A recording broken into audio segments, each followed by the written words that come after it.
an example of a third kind of table I'm going to ask you. Notice this one too is an example of a table worth 8 points.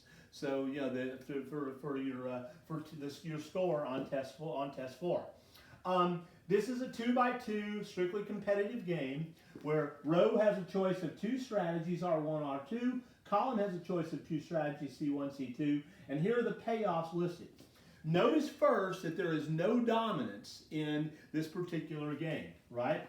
If row plays R2 does better for row if column plays C1, 5 as opposed +5 as opposed to +4.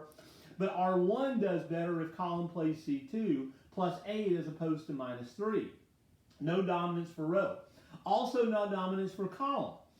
C1 does better than C2, -4 as opposed to -8 if row plays R1, but +3 for column as opposed to -5 in C2 if row plays R2. So no dominance whatsoever in this particular game. Also, no points are in Nash equilibrium, right? This particular point, if they get on this point, row would do better by unilaterally changing strategies to R2 and so go from +4 to +5. If they get on this point, column would do better by unilaterally changing strategies, going from C1 to C2 and -5 to +3. If they get on this point, if you get on this point, column would do better by unilaterally changing from C2 to C1, -8 to -4.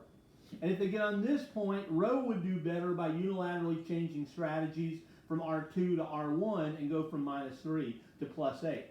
So there's no dominance, and none of these pure strategies are in Nash equilibrium. So as you know, we have to find the mixed strategy that maximizes the expected utility of this payoff and then calculate the outcome for the game.